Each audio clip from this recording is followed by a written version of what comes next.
next speaker is Dr. Francis Zadan. Dr. Zadan is an entrepreneur with a track record of developing multidisciplinary businesses to commercial and marketing success internationally. He has exposure to an experience of international business development and management in the UK, continental Europe, Greater China, Southeast Asia, South Asia, and the Middle East. He has managed key business relationships with blue chips in North America and built startups from its inception for a multi-million-dollar US sum. Dr. Zadan, please.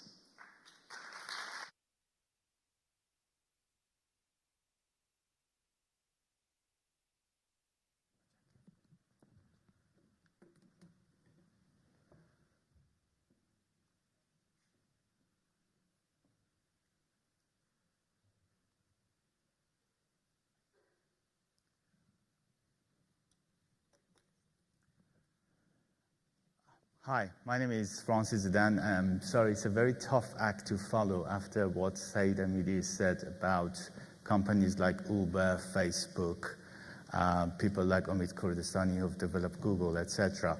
I'm going to talk to you about a very kind of local experience of an Iranian company who have built links with the UK and gone on to develop sort of leading applications in the mobile phone smart solution space. The presentation is by Mia Bennett. Unfortunately, she got ill last night, who couldn't attend, and since I'd sponsored her paper for today, I'd actually thought I'd step into her place and managed to cram in all her presentation last night and early morning today to actually do the presentation for all of you today. So please bear with me.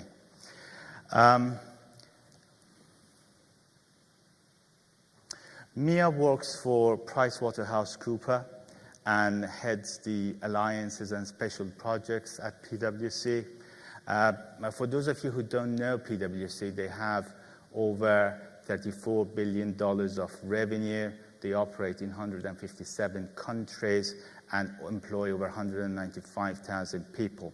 They're one of the big four auditors, along with firms like Deloitte Touche, Ernst & Young, and KPMG.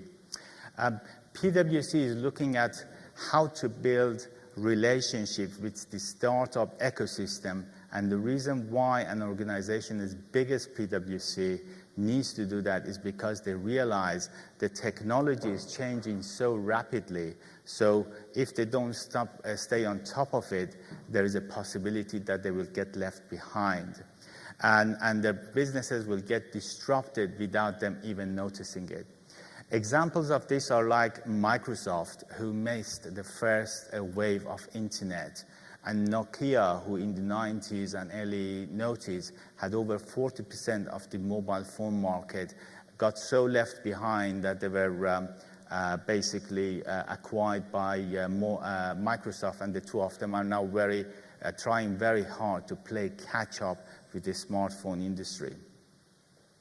So what incubation systems like PwC and Plug and Play do is to turn risks into opportunities through collaboration with startups and take advantages of the agility that startups have and bring to the equation. Now, as I said, Mia is in charge of alliances and special projects at PwC in London. Hence why I thought, through her experience as a young budding entrepreneur in Tehran, going on to London to set up the incubation system for PwC, that the experience was relevant to what this forum is about, and how startup companies in here should also think along the same lines.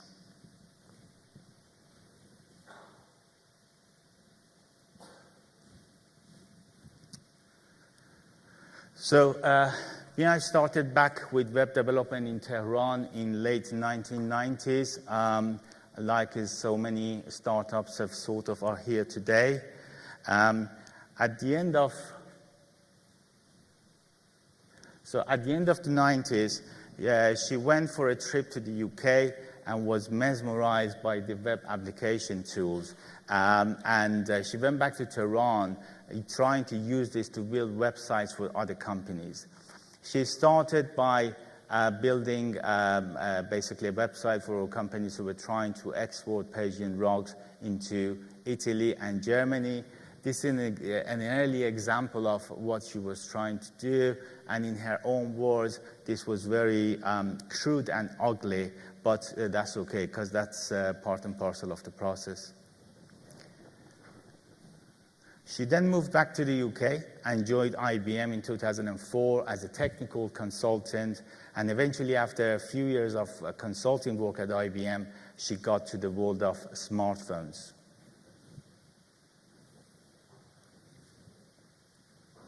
So when smartphones were launched, she set up a company launching mobile apps. At the same time, by a happy coincidence, a team came together in Tehran, trying to learn about smart apps, and they went on to build very sophisticated apps that got very successful commercial reviews. They learned together, and they ended up with a company in London as well as Tehran, hence the title, Develop Local, Reach Global. So the team in Tehran, literally a few people came together, learned how to build stuff, and gradually went on to build cutting-edge applications on smartphones, to the extent that on the very first series of iPad, they had a product launched. This was a cute teenage app, very Japanese-looking entertainment app that was an interactive quiz. From this, the team went on to develop 40 apps, which here we focus on 3 and try to show the relevance to the thinking of develop local and reach global.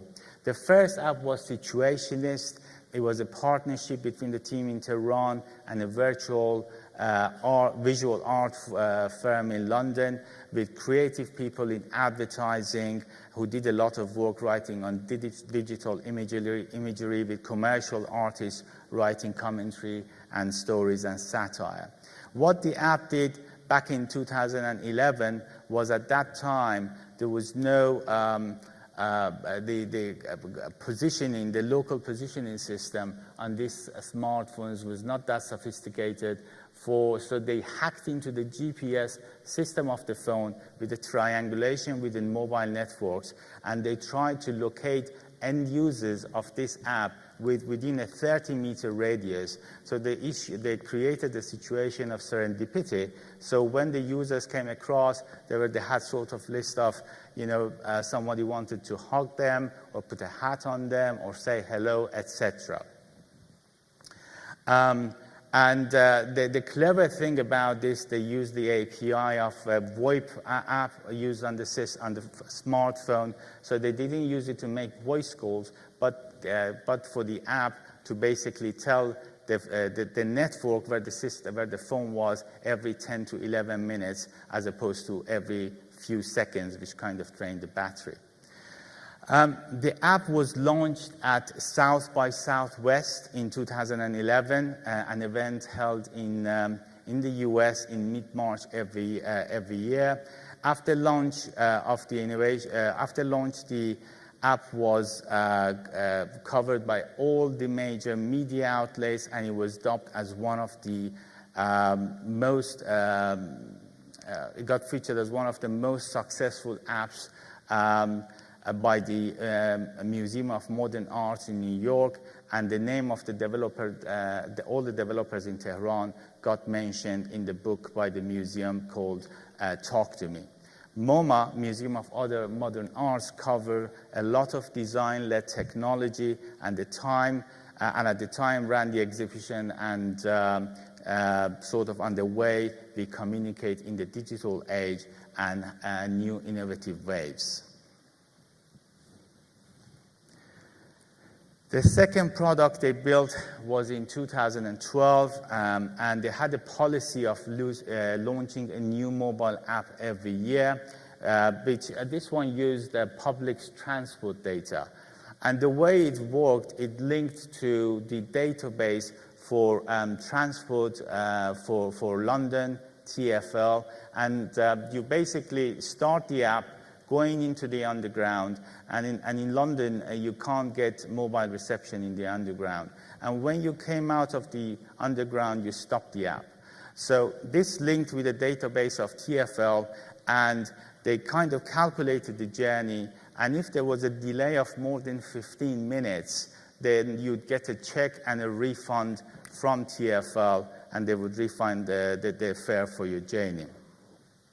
There were two interesting points about this product. They could automate the whole process end-to-end. With the engine, they actually designed from the earlier application, Situationist, to actually do sort of location, localization and sort of location-based services. And when they launched the app, they got a lot of PR and they were extremely successful. Wired, the digital magazine, called it the best application using government open public data. They even had the mayor called them and who'd asked to see the PR partners in London and see how they could help. Interestingly enough, they were not allowed to advertise this app on the tube itself in the underground, as they regarded it as a conflict of commercial interest, because when the user used it, they would get a refund for the delays on the tube. So they sort of stopped it there. Although the app received a lot of publicity, it wasn't commercially didn't deliver the ROI for the company, so they eventually closed it. But this is one of the examples of how such incubation systems would actually help a very kind of a great app with great potential to develop. This is where sort of I think where the investment failed the company, because I would personally, I only got to learn about this last night as I took Mia's presentation, but I would actually use this app myself personally, because I use the underground system in London quite a bit. Then they went on to develop Fruitcake, which is a social trading card game. They started it in 2013. The idea was to build the very first social game, a mobile social game in Iran.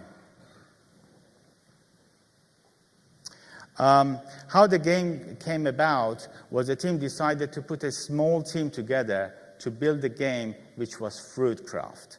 They started it testing with 300 people over a couple of months to figure out what worked and what didn't. They built a website and got 30 initial users through blogging, looked for testers, and incentivized people to participate. The winner would get 100,000 2 months. So it's a very small price to pay, but in return, the company would collect the data back end. Data like how many times user returns, what features they looked for, and and how long they would play each time. Once they were confident that they knew what the users wanted and how to shape the game, they went on to build the mobile app version. They launched the very first version of the app at the end of 2003 on both iOS and Android.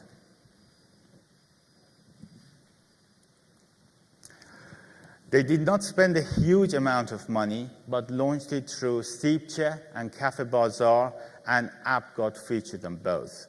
Ended up going through a lot of festivals, mobile festivals, gaming festivals, a lot of digital festivals, just to speak to the end users and understand what they were after. As they launched the app, it became very popular, and in 6 weeks, they had over 100,000 users. What they realized is that even when they had a small team of developers building the game, they built a small business team around them to hire the necessary staff to respond to the market demands, and constantly iterate the solution every few weeks by adding new feature, seeing what the users wanted, keeping them engaged in the discussions, and having a two-way dialogue with the users all the time. So, and the content was always kept fresh. Having been a juror at this event, I also see a lot of potential in the talent that's coming out from Iran, but being exposed to what is actually commercial in the basically sort of, for the want of a better word, the developed world, is that the way the thinking has gone across in terms of identifying the business opportunity, not jumping in first and developing the software, but testing the market, testing the user, see what the market wants, and then use the feedback to do the same. This is sort of very interesting in the way the thinking has developed. I think I jumped one slide. Okay, so in summary, over the year and a bit, the app has gone live, and they nearly have 1 million users, and the game's been the top-selling game over the last year. It generated over $500,000 of revenue and enabled them to build a team from 8 people to 30 people, doing both the technical as well as the development. And basically a never-ending story of developing and building up the freshest of application and keeping the users engaged. So, having been through this process, the challenges they see in terms of companies in Iran having the same aspirations and wanting to do the same thing to better themselves. First is the infrastructure.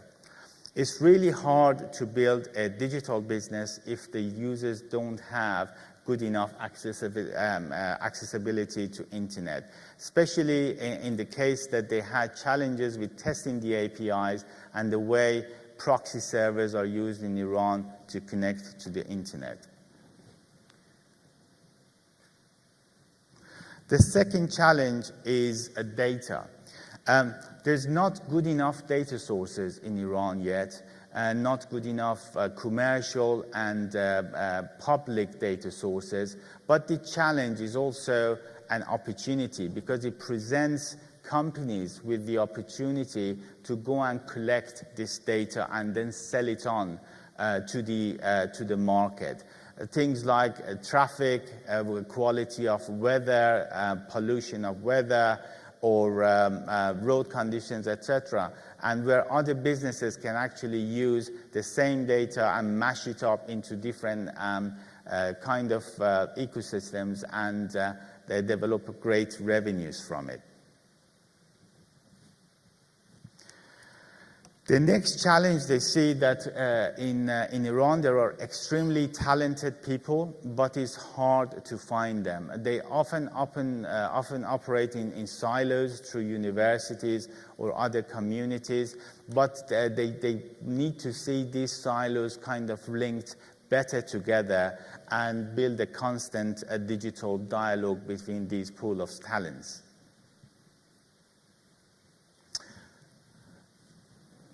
The final challenge is a better way to find investment and attracting capital. There should be a more transparent way of accessing capital. Events like this is obviously a huge help. Incubation systems such as PwC, or what is happening in Iran, or what Said is doing in plug and play all over the world is a huge help. And the business community in Iran basically needs sort of like a better access to this. So what they really need is an ecosystem. This is not something that can be addressed overnight, but it's basically, as previously noted, is to get the infrastructure, data, talent, and capital together. And not just each of these one at a time, but they all need to be present at the same time for programs such as Plug and Play that brings all these basically elements together for the startups to flourish and go to do huge and much talked about things. So to build the ecosystem, they essentially need communities where people effectively work, live, and play, and they share their experiences.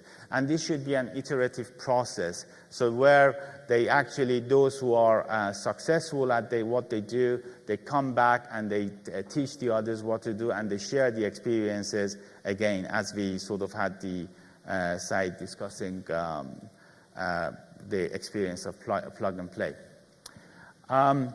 There's a saying that says the future will happen whether we like it or not, but we need to be proactive about it instead of waiting for it to happen.